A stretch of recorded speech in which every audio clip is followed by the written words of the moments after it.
మనం భాగవత కథలకు స్వాగతం.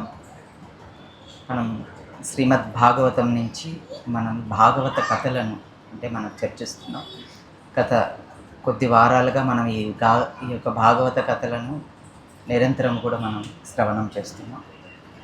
సో మరి ఈరోజు ముఖ్యంగా శ్రవణం ఏమిటి అంటే గంగామాత ఆవిర్భావం గురించి మనం ఈరోజు చర్చిస్తున్నాం. ఇది శ్రీమద్ భాగవతం 9వ స్కందం నుంచి మనం శ్రవణం చేస్తున్నాం. సో భాగవతంలో చెప్పబడినటువంటి విషయాలను మనం ఈరోజు శ్రవణం చేద్దాం. ఈ కథ చాలా చాలా విశేషమైనటువంటిది అని మనకు భాగవతం చెప్తుంది. మనం ఇప్పుడు కథలోకి ప్రవేశిద్దాం. సుఖదేవ గోస్వామి ఈ గంగా అవతారణ గురించి చెప్తూ శ్రీమన్నారాయణుని యొక్క ప్రత్యేకమైనటువంటి 5 ముఖ్యమైనటువంటి లీలలలో ఈ గంగా అవతారణ కూడా ఒక ప్రత్యేకమైనటువంటిది అని మనకు ఆచార్యులు చెప్తున్నారు, సుఖదేవ గోస్వామి చెప్తున్నారు. మనం ఈసారి ఎప్పుడైనా సరే మనం ఆ 5 భగవంతుని యొక్క లీలలు ఏమిటివి అనేది మనం తర్వాత చర్చిద్దాం ప్రవచనంలో. కానీ ఈరోజు మనం గంగామాత ఆవిర్భావం గురించి మాట్లాడుతున్నాం కాబట్టి, చర్చిస్తున్నాం కాబట్టి, గంగామాత ఈ భూమికి ఎలా అవతరించింది, ఆవిర్భవించింది అనే దాని గురించి మనం ఈరోజు శ్రవణం చేద్దాం. ఎందుకంటే మన ఆచార్యులు, వైష్ణవాచార్యులు గంగామాత గురించి గానం చేశారు. గంగారే పరిచయ హోయిలే పవిత్ర హోరే. గంగామాత ఎప్పుడైతే గంగ ఈ భూమికి అవతరించినప్పుడు వైష్ణవుల యొక్క పాదధూళి అంటే వైష్ణవుల యొక్క స్నానం చేయడం వల్ల ఆ గంగ ఉద్ధరింపబడుతూ ఉంటుంది అని చెప్పేసి ఆచార్యులు గానం చేస్తున్నారు. సో అందరినీ కూడా ఉద్ధరించేటువంటి గంగామాత, కానీ భగవంతుని భక్తులచే ఆమె పవిత్రం అవుతూ ఉంటుందని చెప్పి గానం చేస్తారు. అంటే గంగామాత యొక్క విశిష్టత అంత విశేషమైనటువంటిది. ఆమె యొక్క గొప్పతనాన్ని సుఖదేవ గోస్వామి శ్రీమద్ భాగవతంలో ఏ విధంగా వర్ణించారు అనే దాని గురించి మనం శ్రవణం చేద్దాం. అయితే ఇక్ష్వాకు వంశంలో ఉన్నటువంటి గొప్ప రాజు అయినటువంటి హరిశ్చంద్ర మహారాజు, సో వారి తండ్రి అయినటువంటి త్రిశంకుని యొక్క పుత్రుడే హరిశ్చంద్ర మహారాజు. హరిశ్చంద్ర మహారాజుకు సంతానం లేదు. అయితే సంతానం లేని కారణంగా ఆయన వరుణదేవుణ్ణి ఆశ్రయించి ఆయన ప్రీతార్థంగా ఒక యజ్ఞాన్ని చేసి ఆయన అనుగ్రహంతో ఒక సంతానాన్ని కన్నాడన్నమాట. ఆయనకు సంతానం తర్వాత లభించింది. ఆ పుత్రుడి పేరే రోహితుడు లేదా లోహితుడు అని చెప్పబడుతుంది. శ్రీమద్ భాగవతంలో రోహితుడు అనే పదంతో ఆయన సంబోధిస్తున్నారు. అయితే ఆ విధంగా అతనికి సంతానం కలిగిన పిమ్మట లోహితుడు అనే పేరుతో పిల్లవాడు పెరిగి పెద్దవాడు అవుతున్నాడు. ఒకానొక రోజున వరుణదేవుడు హరిశ్చంద్ర మహారాజు దగ్గరికి వచ్చి అడిగాడనమాట, నీవు సంతానం లేనప్పుడు నా గురించి నువ్వు యజ్ఞం చేశావు, ఆ సంతానం వచ్చిన సంతానాన్ని నాకు బలిగా ఇస్తానన్నావు కదా హరిశ్చంద్ర, నాకు ఇప్పుడు నీ పుత్రుని బలిగా ఇవ్వు అని వరుణుడు హరిశ్చంద్ర మహారాజును అడిగాడనమాట. అయితే హరిశ్చంద్ర మహారాజు ఏం చెప్పాడు అంటే, ఓ వరుణదేవ, నాకు పుత్రుడు ఇప్పుడే కదా పుట్టాడు, పుట్టి ఒక 9, 10, 11 రోజులు అయ్యింది. చిన్న పిల్లవాడిని ఎలా బలి ఇస్తారు? ఇవ్వలేం కదా. తర్వాత వాడు కొంచెం పెద్ద అయిన తర్వాత రాండి ఇస్తాను అని చెప్పేసి హరిశ్చంద్ర మహారాజు పంపించారు అని భాగవతంలో ఇలానే చెప్పారనమాట. ఇది భాగవతం ఆధారంగా మనం ఈ కథ చెప్తున్నాం. తర్వాత కొద్ది రోజుల తర్వాత మళ్ళీ వరుణదేవుడు రాగా మళ్ళీ వచ్చి అడిగారనమాట, ఇప్పుడు నీ పుత్రుడు ఇప్పుడు పైకి లేచి దోగులాడుతున్నాడు కదా, ఇప్పుడు ఇవ్వు అని అంటే ఇంకా పండ్లు రాలేదు, పండ్లు రాకుండా యజ్ఞానికి అర్హుడు కాడు అని చెప్పి పంపించేశాడన్నమాట. తర్వాత పండ్లు వచ్చిన తర్వాత మళ్ళీ తిరిగి వరుణుడు హరిశ్చంద్ర మహారాజు దగ్గరికి వచ్చాడు. అయితే ఇప్పుడు వరుణుడు అడుగుతున్నాడు అనమాట, ఇప్పుడు మీ పిల్లవానికి పండ్లు వచ్చాయి కదా, ఇప్పుడు మీ పిల్లవాడిని నాకు అర్పించండి అంటే పండ్లు వచ్చినంత మాత్రాన కాదు, మాటలు కూడా రావాలి కదా, మాటలు రాకుండా ఆ యజ్ఞానికి ఎలా ఉపయోగపడతాడు, మాటలు వచ్చాక రండి అని చెప్పి హరిశ్చంద్ర మహారాజు ఇలా వరుణుని పంపించేశారు.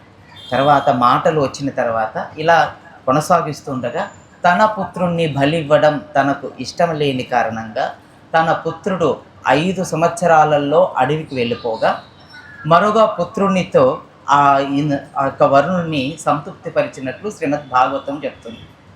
అలా ఆ రోహితుడు అడవిలో ఉండగా హరిశ్చంద్ర మహారాజుకు ఒక వ్యాధి సోకుతుందన్నమాట. ఆ వ్యాధి సోకిన తర్వాత ఆ రోహితునికి ఆ తండ్రి యొక్క పరిస్థితిని తెలుసుకొని తిరిగి ఇంటికి వచ్చేయాలనుకొని తను బయలుచేరినప్పుడు ఇంద్రుడు మారు వేషములో ఒక బ్రాహ్మణ రూపంలో ఆ యొక్క రోహితుని దగ్గరికి వచ్చి ఆయన రాకను ఆపి తర్వాత ఆయన యజ్ఞమంతా పూర్తి అయిన తర్వాత తన ఆరోగ్యాన్ని కోలుకున్న తర్వాత రోహితుడు కూడా తిరిగి ఇంటికి వచ్చినట్లుగా మనకు శ్రీమద్ భాగవతం చెప్పబడుతుంది.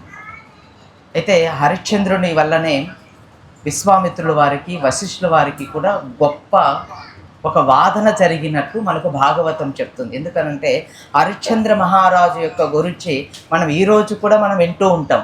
అందరికీ తెలుసు కదా, హరిశ్చంద్ర మహారాజు అంటే చాలా ఇక్ష్వాకు వంశంలోనే ఆడిన మాట తప్పనటువంటి వాడుగా ప్రఖ్యాతిగాంచినటువంటి రాజులలో ఇక్ష్వాకు వంశంలో ఈయన కూడా ఒక్క గొప్ప రాజు అన్నమాట. అటువంటి రాజు యొక్క పుత్రుడే రోహితుడు. అటువంటి ఆ యొక్క రోహితుని యొక్క పుత్రుడైనటువంటి ఎవరైతే ఉన్నారో అతని యొక్క పుత్రుడు పరిహృతుడు. పరిహృతుని యొక్క పుత్రుడు చంపకుడు. ఆ చంపకుని వల్లనే చంపక నగరం అనే ఒక రాజ్యాన్ని ఆయన ఏర్పాటు చేశారు. చంపా నగరం అని మనం చాలా చోట్ల మనం కథలలో వింటూ ఉంటాం. ఆ నగరం అనేది ఆయన ద్వారానే ఏర్పడింది అనేది మనకు శ్రీమద్ భాగవతం చెప్పబడుతుంది. ఆ చంపకుని యొక్క పుత్రుడే సుదేవుడు. ఆ సుదేవుని యొక్క పుత్రుడు విజయుడు. విజయుని యొక్క పుత్రుడు బాహుకుడు. బాహుకు యొక్క పుత్రుడు ఋషుకుడు. ఋషుకు యొక్క పుత్రుడు బాహుకుడు. ఈ యొక్క విచిత్రమైనటువంటి రాజు ఈ యొక్క రాజ్యాన్ని పరితెద్దించి బాహుకుడు అడవికి వెళ్ళిపోయాడు.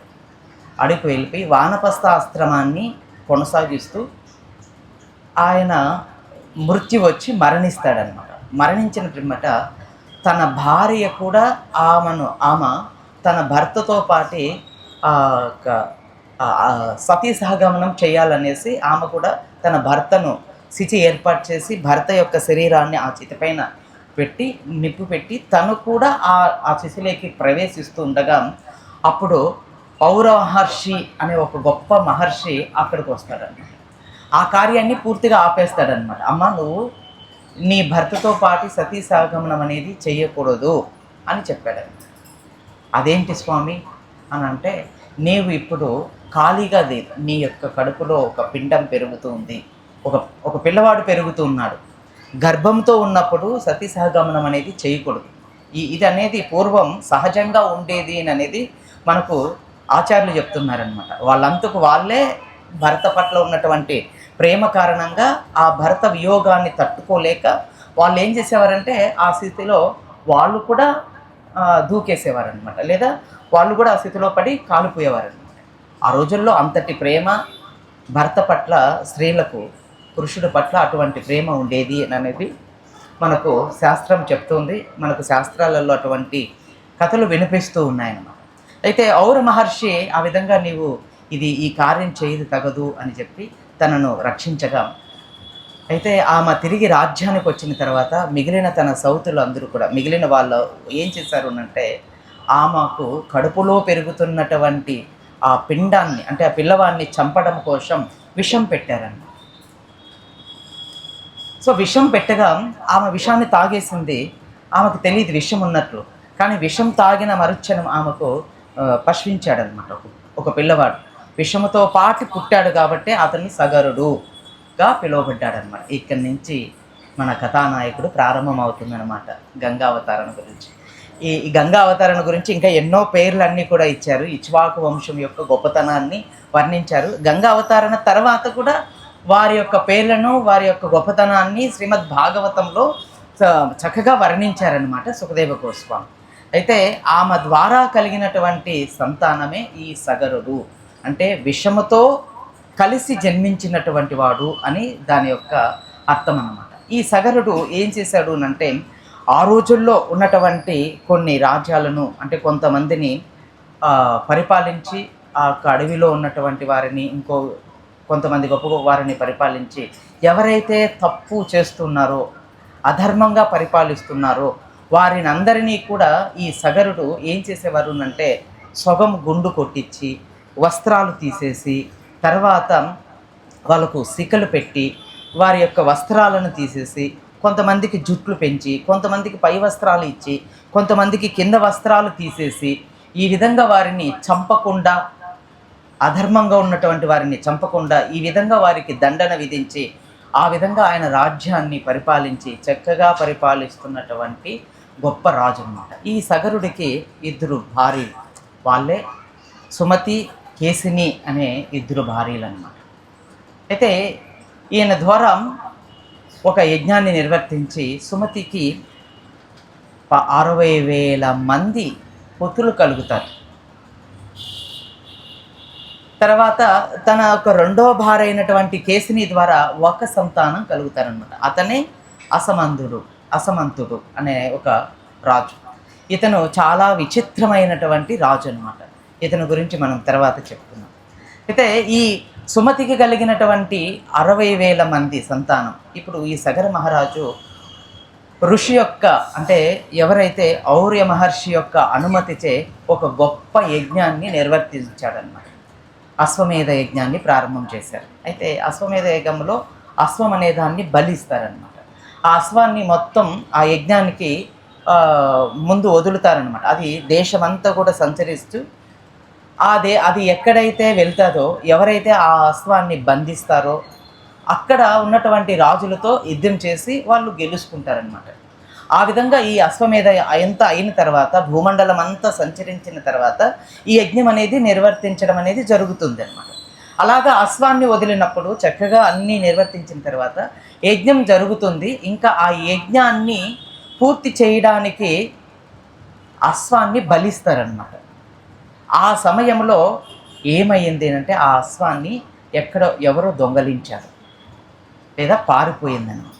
అయితే ఇప్పుడు ఆ అశ్వం కోసం ఈ యొక్క సుమతి యొక్క సంతానమైనటువంటి 60,000 మంది సగరుని యొక్క పుత్రులు అని అంటారు వారిని. ఈ సగర పుత్రులు 60,000 మంది కూడా ఈ అశ్వాన్ని ఎతకడం కోసం వాళ్ళు వెళ్ళిపోయారనమాట. మొత్తం ఈ భూమినంతా గాలించారు. ఎంతో దీర్ఘకాలం జరిగింది. ఆఖరికి ఈ భూమి పైన ఎక్కడ కూడా అశ్వం కనపడకపోతే వాళ్ళు ఏం చేశారు అంటే ఆ భూమిని తవ్వేశారనమాట. అంటే భూమి లోపల ఏమైనా ఉందేమోనని భూమిని తవ్వేసి అలా ఎంతో లోతుగా మొత్తం భూమిని ఎంత తవ్వుకుంటా వెళ్తే ఒక అద్భుతమైనటువంటి ప్రదేశానికి వాళ్ళు చేరుకుంటారనమాట. ఏమిటి ఆ అద్భుతమైనటువంటి ప్రదేశము అంటే అక్కడ కర్దవముని తపస్సు చేస్తున్నటువంటి కపిల భగవానుడు తపస్సు చేస్తున్నటువంటి ప్రదేశం అన్నమాట. ఆ కపిల భగవానుడు కళ్ళు మూసుకొని భగవంతుని ధ్యానిస్తూ ఆయన తపస్సులో ఉండగా ఆ యొక్క ప్రదేశాన్ని వాళ్ళు చేరుకున్నారన్నమాట. ఆ 60,000 మంది కూడా కళ్ళు మూసుకొని తపస్సు చేస్తున్నటువంటి ఆ ఋషిని చూసి ఆ పక్కనే అశ్వం కూడా నిలబడి ఉందన్నమాట. చక్కగా అలంకృతై ఏ యజ్ఞానికైతే ఏర్పాటు చేశారో ఆ అశ్వం అక్కడ ఉందన్నమాట. కపిలదేవుని యొక్క ప్రదేశంలో ఉందన్నమాట. ఇది చూసి వీళ్ళు ఏమనుకున్నారు అంటే అశ్వాన్ని తెచ్చుకొని ఉండొచ్చు వాళ్ళు. అలా తెచ్చుకోకుండా వాళ్ళు ఏం చేశారు అంటే ఈ యొక్క మూర్ఖుడు, ఈ యొక్క సాధు వేషంలో ఉన్నటువంటి ఈ మూర్ఖుడే ఈ అశ్వాన్ని అపహరించి ఉండొచ్చు అని చెప్పి అతన్ని చంపేయడానికి అతన్ని ప్రయత్నం చేశారు. ఎప్పుడైతే వాళ్ళు వేగంగా కపిల భగవానుని వైపు వాళ్ళు వెళ్ళారో దగ్గరికి వెళ్ళగా వెంటనే కపిల భగవానుడు కళ్ళు తెరిచి చూడగా ఆయన కళ్ళలో నుంచి ఒక అగ్ని వచ్చి వాళ్ళ పైకి వెళ్ళి ఆ అగ్నితో వాళ్ళందరూ కూడా కాలి బూడిదైపోయారన్నమాట. మొత్తం 60,000 మంది మొత్తం కాలి బూడిదైపోయారు. ఇప్పుడు అశ్వం లేకుండా యజ్ఞం పూర్తి అవ్వదు. దీర్ఘకాలం గడిచింది. ఈ వార్త సగరుడికి తెలిసిందనమాట. ఇలా నీ పుత్రులందరూ కూడా మరణించారు.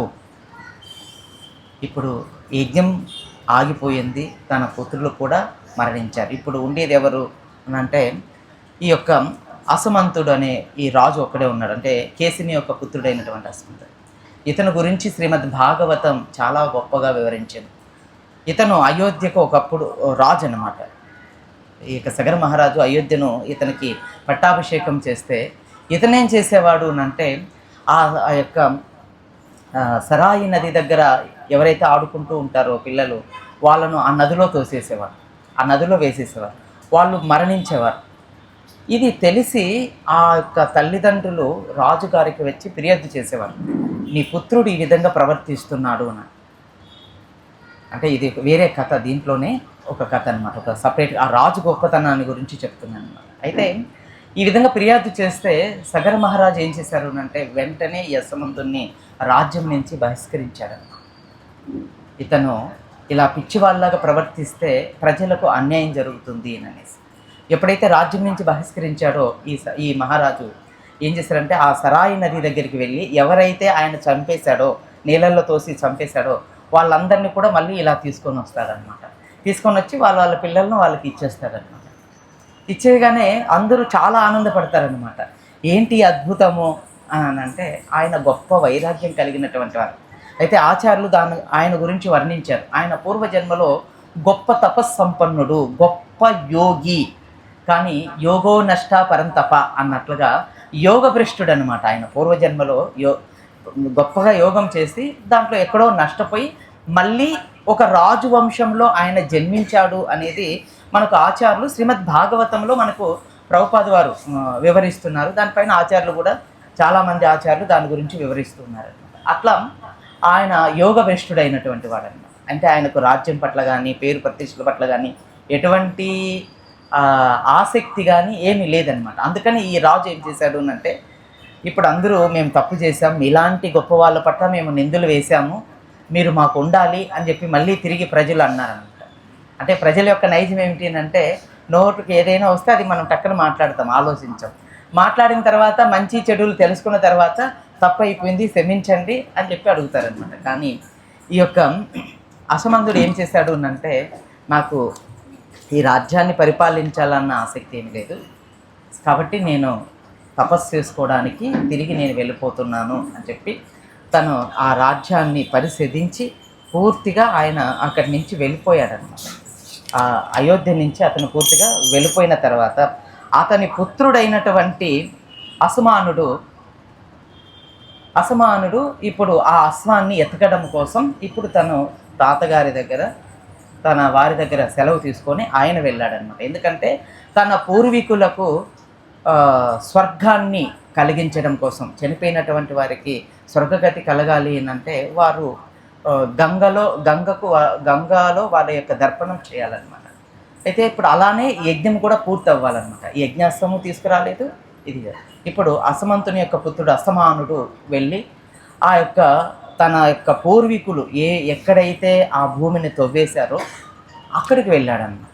అక్కడికి వెళ్ళగా అద్భుతమైనటువంటి దివ్య పురుషుడు, ఎంతో కాంతితో ప్రకాశిస్తున్నటువంటి కపిల భగవానుని దర్శించుకొని ఆయనకు సాష్టాంగ ప్రణామాలు చేసి ఆయనకు ప్రదర్శనలు చేసి మీ దర్శనం వల్ల నా జన్మ పావనం అయ్యింది అని చెప్పి ఆయన అనేక విధాలుగా స్తుతించాడు.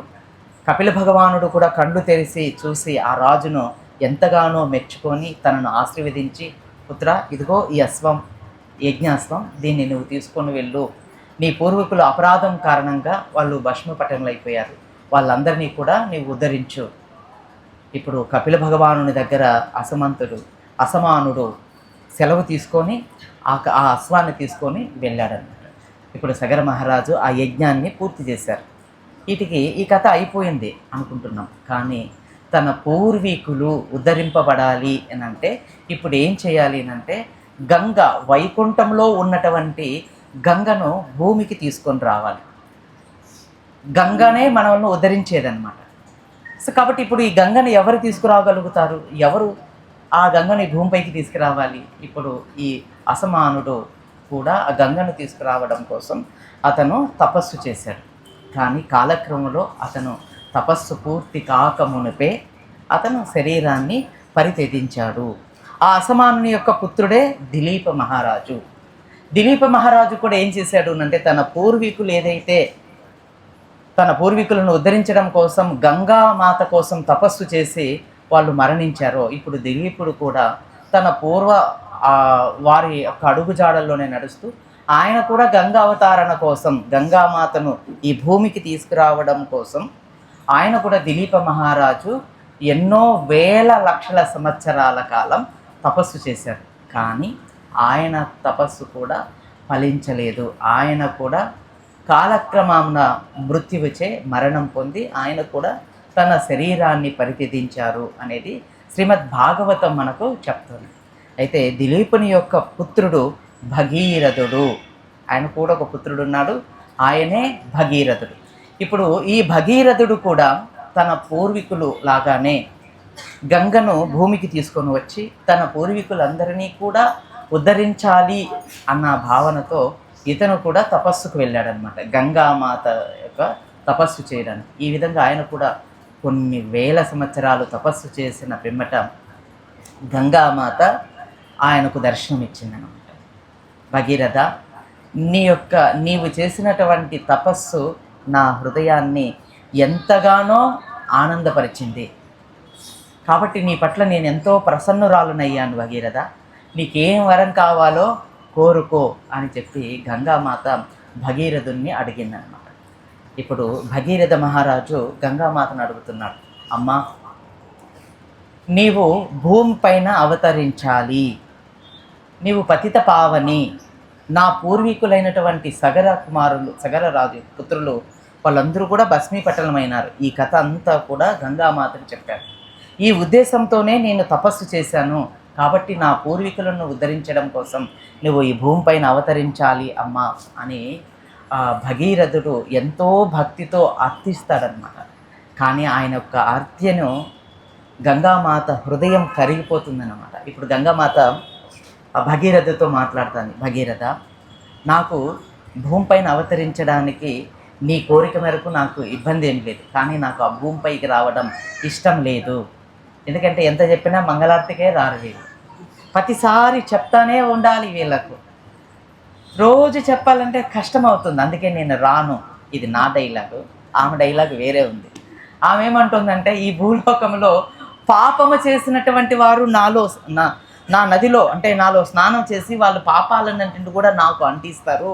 ఆ పాప భారాన్ని నాకు మొయ్యడము, ఈ భూమిపైకి రావడము నాకు అంత ఇష్టం లేదు. నేను వైకుంఠంలో ఆ శ్రీ మహావిష్ణువును చక్కగా సేవిస్తున్నటువంటి దాన్ని, కాబట్టి నువ్వు తపస్సు చేసావు నాకు మంచిదే, కానీ నీ కోసం నేను ఈ విధంగా రావడం అంత ఇష్టం లేదు అని గంగామాత భగీరథుడితో మాట్లాడగా, ఇప్పుడు భగీరథుడు గంగామాతతో చెప్తూ ఉన్నాడు అనమాట, అమ్మా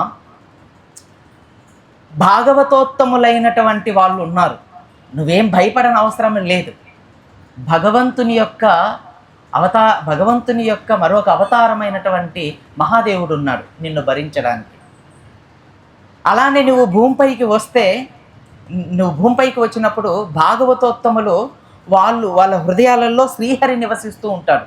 వాళ్ళు ఎప్పుడైతే నీలో స్నానం చేస్తారో, నిన్ను స్పర్శిస్తారో, నీకు ఉన్నటువంటి పాపమంతా పోతుంది, నువ్వు దాని గురించి భయపడనక్కరలేదు అని భగీరథుడు చెప్పాడు. ఇప్పుడు మళ్ళీ గంగామాత అంటుంది, సరే నువ్వు అన్నట్లు నేను వస్తాను, కానీ నేను భూమిపైన అవతరిస్తే భూమి నా యొక్క బరువును భరించలేక చీలిపోయి నేను పాతాళానికి వేగంగా వెళ్ళిపోతాను, నువ్వు అనుకున్న లక్ష్యాన్ని నిలవేరలేదు, నన్ను భరించగలిగినటువంటి శక్తిమంతులు ఎవరు? అప్పుడు వెంటనే భగీరథ మహారాజు అంటున్నాడు, భగవంతుని అవతారమైనటువంటి మహాదేవుడు శంభు శివుడు నిన్ను భరించగలిగినటువంటి మహోన్నతమైనటువంటి వైష్ణవుడు ఆయన మాత్రమే నిన్ను భరించగలుగుతాడు దేవి, నీవు అవతరించడానికి సిద్ధంగా ఉండు, నేను మహాదేవుడిని అర్థిస్తాను అని చెప్పగా గంగామాత కూడా చాలా ఆనందపడుతుందన్నమాట. ఇప్పుడు గంగామాతతో అలా చర్చ అయిపోయిన తర్వాత ఇప్పుడు భగీరథ మహారాజు మళ్ళీ తపస్సు ప్రారంభించాడు శివుని గురించి. ఆ విధంగా ఎంతో కాలం, దీర్ఘకాలం ఆయన తపస్సు చేసిన తర్వాత మహాదేవుడు భక్తవత్సలుడు శంభో దర్శనమిచ్చాడు భగీరథుడు. భగీరథ నీకేం కావాలి అనగానే స్వామి జరిగిన విషయం అంతా కూడా భగీరథ మహారాజు శివుడికి చెప్పాడనమాట.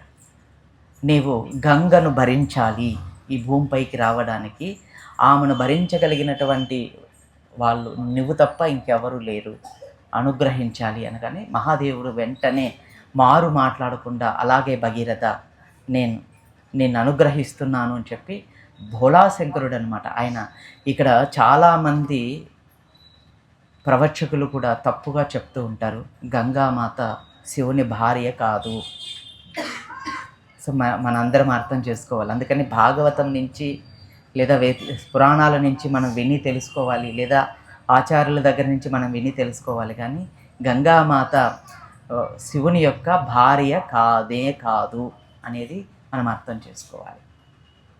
దీనికి కొన్ని చోట్ల వేరే వేరే చోట్ల ఏమని ఉదాహరణ ఇచ్చారంటే, ఆయన భరిస్తున్నాడు కాబట్టి భర్త అనే పదాన్ని కొన్ని చోట్ల వాడారు. కానీ సో ఎందుకు అనేది ఇది సంస్కృత పదం అన్నమాట. సంస్కృత పదాలకు ఒక పదం చెప్తే దానికి 7, 8, 9 పదాలు అర్థాలు వస్తాయన్నమాట. అందుకని ఇప్పుడు ప్రభు అంటే భరించేవారే అందరూ కూడా. ఇప్పుడు ఎవరైతే మనం కుటుంబం ఉంటుంది, ఆ కుటుంబాన్ని భరిస్తున్నటువంటి యజమాని ఉంటాడు, అతను ప్రభే. అట్లనే ఆయన అల్టిమేట్ ప్రభు కాదు, ఉన్నతమైనటువంటి ప్రభు శ్రీమన్నారాయణుడు లేదా శ్రీకృష్ణ భగవానుడు అన్న విషయాన్ని మనం అందరం కూడా అవగాహన చేసుకోవాలి. అందుకని గంగకు విష్ణు పత్ని అని పేరు అన్నమాట. సో కాబట్టి ఇప్పుడు ఆమె వైకుంఠం నుంచి, క్షీరసాగరం నుంచి, ఆ కారణ జలాల నుంచి ఆమె ఇప్పుడు ఆవిర్భవించాలన్నమాట. ఆ వైకుంఠం నుంచి ఇప్పుడు భూమిపైకి రావాలి. కాబట్టి ఆ వేగాన్ని అదుపు చేయడం కోసం మహాదేవుడు కేవలం ఆ వేగాన్ని అదుపు చేయగలిగినటువంటి గొప్ప వైష్ణవులలో సర్వోత్కృష్టమైనటువంటి వైష్ణవుడుగా ఆయన మాత్రమే ఆ వేగాన్ని కంట్రోల్ చేయగలుగుతాడు అనేది శ్రీమద్ భాగవతం మనకు సుఖదేవ గోస్వామి చెప్తున్నారు. ఆచార్యులు కూడా దాన్ని అలానే మనకు తెలియపరుస్తున్నారు అనమాట. సో ఆ విధంగా గంగామాత వైకుంఠం నుంచి రాగా శివుని యొక్క జటాశ్రంలో నిలబడి అక్కడి నుంచి భూమిపైకి రాగా, అప్పుడు ఈ యొక్క భగీరథ మహారాజు ఆ గంగను తీసుకొని ఆ యొక్క ఎక్కడైతే సగర కుమారులు కాలి బూడిదైపోయారో కపిల భగవానుని ఆశ్రమంలో, అక్కడికి గంగను తీసుకొని వెళ్తాడనమాట భగీరథుడు. అలా తీసుకొని వెళ్ళినటువంటి ఆ యొక్క పూర్వీకులందరి యొక్క ఆ బూడిది ఆ గంగలో ఎప్పుడైతే కలవగానే వాళ్ళందరూ కూడా, ఆ సగర కుమారులందరూ కూడా వాళ్ళు చతుర్భుజాలు ధరించి సో ఉన్నత లోకానికి వాళ్ళు వెళ్ళిపోయారు అని అనేది శ్రీమద్ భాగవతం మనకు చెప్తుందన్నమాట. సో ఈ విధంగా గంగ ఈ భూమిపైకి వచ్చింది. వాస్తవానికి గంగకు ఈ భూమిపైకి రావడం ఇష్టం లేదు అనేది భాగవతంలో ఆమె మాటగానే చెప్పబడుతుంది అన్నమాట. అందుకని మహోన్నతమైనటువంటి వైష్ణవులు ఎవరైతే ఉన్నారో వారి గంగలో స్నానం చేయడం వల్ల ఆమె యొక్క పాపాలు పోతాయి అనేది భాగవతం చెప్తుందన్నమాట. అందుకని ఇక్కడ సుఖదేవ గోస్వామి ఏం చెప్తున్నాడంటే, భగవంతుని యొక్క విశేషమైనటువంటి 5 లీలలలో ఈ గంగావతారణ లీల కూడా మహోన్నతమైనటువంటిది. ఇది కూడా భగవంతుని యొక్క అవతార లీలలలో ఒక విశేషాన్ని చేకూర్చింది. అందుకని గంగకు ఆ ఒక అద్భుతమైనటువంటి ఆ వైకుంఠం నుంచి ఈ భూమికి రావడం అనేది అది పెద్ద విషయమేమి కాదు, అది ఆశ్చర్యపోవనవసరం ఏమీ లేదు అనేది సుఖదేవ గోస్వామి చెప్తున్నాడు అనమాట. ఇది గంగా యొక్క అవతారణ యొక్క విశేషత. అయితే మనకు శ్రీమద్ భాగవతంలో ఈ కథలో ఇంకా కొనసాగించారనమాట. గంగామాత అవతరణ ఇక్కడికి అయిపోయిందన్న తర్వాత కథను మనం ప్రారంభించడానికి ఈ భగీరథ యొక్క పుత్రుడు ఎవరైతే ఉన్నాడో అతను సుతుని యొక్క పుత్రుడు నాభుని యొక్క పుత్రుడు సిద్ధధీసుడు, అతని పుత్రుడు ఆయుధాయుడు, అతని పుత్రుడు భృతువర్ణుడు. ఈ భృతువర్ణుని గురించి మనం మహాభారతంలో కూడా వింటాం. ఇతనే నల మహారాజుకు ఆశ్రయం ఇచ్చినటువంటి గొప్ప రాజు. వాళ్ళిద్దరూ కూడా మంచి మిత్రులు. అతను దూదక్రియ నేర్పగా అటువంటి గొప్ప ఋతుపౌర్ణుడు అనమాట. ఆయన యొక్క పుత్రుడే సర్వకాముని యొక్క పుత్రుడు సుతాముని యొక్క పుత్రుడు సోదాసుడు. అయితే ఇక్కడ ఈ యొక్క సోదాసునికి వశిష్ఠు వారి యొక్క శాపం ఉందన్నమాట. దేనికి ఉంది వశిష్ఠుని యొక్క శాపము అని అంటే, ఈ సోదాసుడు ఒకసారి అడవికి వెళ్ళాడు. అడవికి వేటకు వెళ్ళి అక్కడ అడవిలో ఒక అసురునితో యుద్ధం చేసి ఒక అసురుని సంహరిస్తారు. ఆ అసురుని సంహరించి తిరిగి అతను మళ్ళీ రాజ్యానికి వచ్చేసాడు. ఆ అసురుని యొక్క సోదరుడు ఒకడు ఆ అడవిలో ఉన్నాడనమాట. వాడిని చూడలేదు, వాడిని చంపలేదేమో మనకు తెలియదు. అయితే వాడేం చేశాడు అంటే, ఇది ప్రతీకారం తీర్చుకోవాలి, ఈ యొక్క సోదాసుడు నా యొక్క సోదరిని సంహరిస్తాడా, తన భార్యే దమయంత్రి అన్నమాట, నా యొక్క సోదరిని సంహరిస్తాడా ఈ రాజు.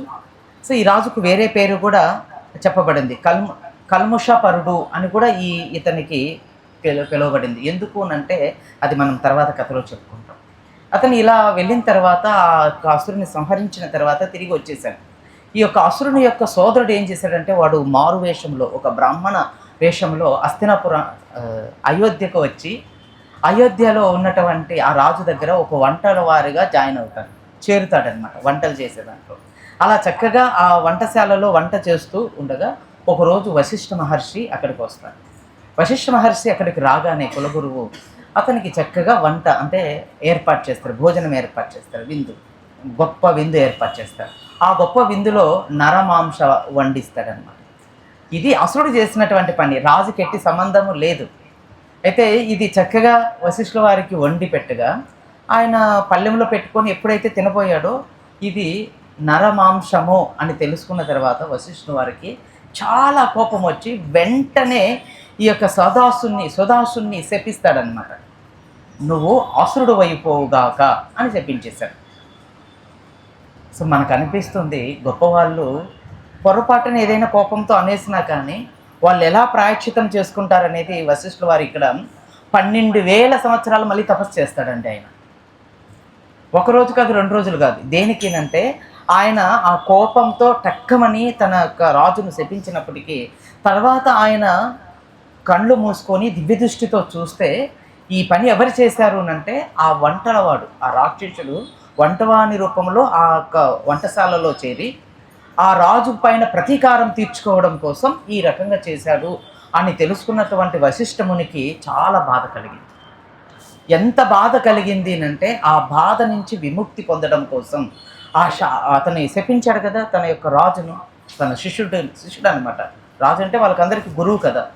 12,000 సంవత్సరాల ఆ మహర్షి మళ్ళీ తపస్సు చేశాడు. ఈ 12,000 సంవత్సరాల వరకు ఈ రాజు కూడా అసురుడుగానే ఉండిపోయాడు.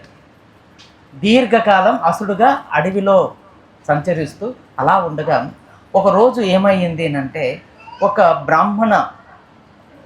మంచి తపస్సు చేస్తున్నటువంటి బ్రాహ్మణుడు తన భార్య ఇద్దరు కూడా జంతువుల యొక్క రూపం తీసుకొని వాళ్ళు మైథున క్రీడలో పాల్గొంటున్నారు. ఈ సమయంలో ఈ సోదాసుడు అసురుడు రూపంలో ఉన్నాడు కదా, వారిపైన దాడి చేసి ఆ యొక్క బ్రాహ్మణుని పట్టుకున్నాడు, చంపేసి తినేస్తున్నాడు అనమాట. తన భార్య తన జంతువు రూపంలో ఉన్నారు కదా, ఇప్పుడు మామూలు రూపంలోకి వచ్చి ఆ యొక్క అసురుడిని అర్థిస్తుందనమాట. నా భర్తను చంపద్దు, దయచేసి వదిలిపెట్టు అని చెప్పి ఎంతగానో అర్థిస్తే అతను అసురుడు కదా, అసురు గుణాలతో ఉన్నటువంటి వాడు కదా, శాపం ఉంది కాబట్టి అవేమీ పట్టించుకోకుండా వెంటనే ఆ బ్రాహ్మణుని భక్షించేసిన తర్వాత ఆ బ్రాహ్మణి యొక్క భార్య ఏం చెప్పింది అంటే శాపం ఇచ్చింది ఈ సోదాసునికి. మేము మైథున క్రియలలో ఉన్నప్పుడు నీవు మా పైన దాడి చేసి నా భర్తను చంపేశావు. నువ్వు ఎప్పుడైనా సరే ఏ స్త్రీ పట్ల కానీ నువ్వు మైథున క్రియ భావనతో తాకినా, ఆలోచించినా, చూసినా నీవు మరణింతువుగాక అని ఆ బ్రాహ్మణ పత్ని శాపం ఇచ్చింది. 12,000 సంవత్సరాలు గడిచిన తర్వాత వశిష్ఠ మహర్షి తిరిగి తన తపస్సులో నుంచి మేలుకోక అప్పుడు ఆ యొక్క శాపం నుంచి తన రాజును విముక్తిని చేశాడు. ఈ కారణంగా ఆ రాజుకు సంతానం లేదు. ఎందుకు సంతానం లేదంటే అతను 12,000 సంవత్సరాల కాలం అడవిలోనే గడిపేశాడు కాబట్టి. ఇప్పుడు ఆ శాపం నుంచి విముక్తి అయిపోయింది. సంతానం కనాలనుకున్నాడు.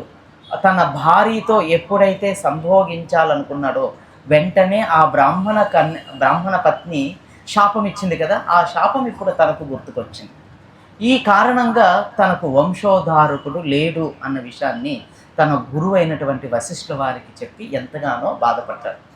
ఆ రోజుల్లో ఉన్నటువంటి నియమం ఏమిటి అంటే గురువు ద్వారా సంతానాన్ని పొందొచ్చు. ఆ వంశాన్ని ఉద్ధరించడం కోసం రాజులు కదా, ఆ యొక్క రాజసింహాసనాన్ని చక్కగా కాపాడడం కోసం వశిష్ఠ ద్వారా తన భార్యకు ఒక సంతానం గర్భవతి అవుతుంది. ఆమె ఎంతో దీర్ఘకాలం గర్భవతిగానే ఉంటుందన్నమాట. మనలాగా 9 మాసాలలో రాలేదు ఆ పిల్లవాడు. ఏ దాదాపు 14 సంవత్సరాల పైగా ఆమె గర్భం అనేది అలానే ఉంది. ఎన్ని రోజులైనప్పటికీ కూడా తన గర్భములో నుంచి పిల్లవాడు రాకపోయేసరికి వశిష్ఠ మహర్షి ఏం చేశారు అంటే ఒక రాయి తీసుకొని ఆమె గర్భాన్ని కొట్టగా ఆ వచ్చినటువంటి ఆ ఒక వ్యక్తే బలికుడు. ఆ విధంగా ఒక రాజు జన్మిస్తాడనమాట.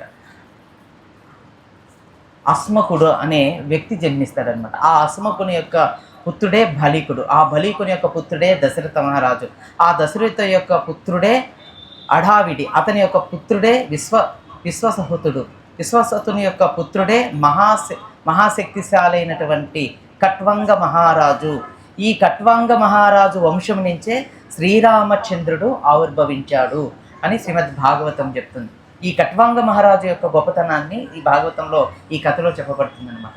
ఈయన దేవతలకు ఒకసారి యుద్ధం చేసి పెట్టడానికి ఆయన స్వర్గలోకానికి వెళ్ళి దీర్ఘకాలం యుద్ధం చేసి యుద్ధం పూర్తయిన తర్వాత ఆయన సేనాధిపతి అయినటువంటి కార్తికేయుడితో మాట్లాడగా ఆ కార్తికేయుడు వచ్చాడనమాట. వచ్చి మహారాజా నీకేం కావాలి అని అంటే నాకేమి వద్దు, నేను ఇంకెంతకాలం బ్రతుకుతానో అది చెప్పండి చాలు అని చెప్పి కట్వాంగ మహారాజు అడిగాడంట. అప్పుడు ఆ యొక్క దేవతా సేనాధిపతి అయినటువంటి కార్తికేయుడు చూసి ఒక ముహూర్త సమయం నువ్వు ఆయుష్ పరిమాణం ఉంది అంటే అయితే నాకు మీరు ఒక సహాయం చేయండి, నా యొక్క భూలోకానికి నన్ను తీసుకొని వెళ్ళండి. అక్కడ తన భవంతిలో విష్ణు మందిరంలోకి ఆయన వచ్చి ఆ విష్ణువును సేవిస్తూ ఆయన భగవంతుని స్మరిస్తూ ఆయన శరీరాన్ని పరిత్యజించాడనమాట. అటువంటి మహోన్నతమైనటువంటి భాగవతోత్తముడుగా ఈ యొక్క కట్వాంగ మహారాజు యొక్క చరిత్ర గొప్పగా శ్రీమద్ భాగవతంలో చెప్పబడుతుందన్నమాట. అటువంటి వంశంలో వచ్చినటువంటి వారు శ్రీరామచంద్రుడు, లక్ష్మణుడు, భరత, శత్రుఘ్నుడు. వారే ఈ యొక్క ఆ వంశాన్ని తర్వాత కాలంలో ఈ యొక్క సూర్యవంశంలో మహోన్నతమైనటువంటి ఆ వంశాన్ని అంతటిని కూడా గొప్పగా కీర్తింపజేసి సమస్త ప్రజలను ఉద్ధరించే నిమిత్తం శ్రీరాముడుగా అవతరించినాడు అనే ఈ కథను ఇక్కడికి సుఖదేవ గోస్వామి చెప్తూ తర్వాత కథలో రాముని యొక్క ఆవిర్భావం గురించి సుఖదేవ గోస్వామి పరీక్షిత్ మహారాజుకు చెప్పబోతారు. ఈ కథను మనం తర్వాత వచ్చే వారం మనం శ్రవణం చేద్దాం. గంగామాతకి, శిలా ప్రభుపాదకి, గౌర ప్రేమానందే.